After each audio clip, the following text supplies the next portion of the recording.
you said about the foundation that for you it has been conceived forever. Could you explain? Well, however long forever is, I'm not sure what that is, but the Glenstone Foundation will be endowed in perpetuity so that it will never have an issue sustaining itself. The operating costs will always be taken care of through the endowment, and the Glenstone Foundation will also be able to do different things with its money around the world to help with exhibitions, to help with art acquisitions. So it will have the opportunity to do lots of different things. But even the construction Yes, has been done for that was all 100 years.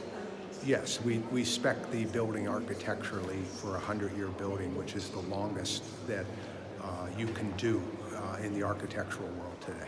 But this has been done in consideration of what's going on in America now. Well, we're disappointed with funding for the arts in America, and we believe that we have the chance to help pick up the slack.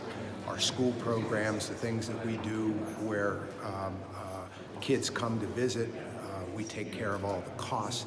The school systems have defunded the arts in favor of math and science, and so somebody's got to pick up the slack.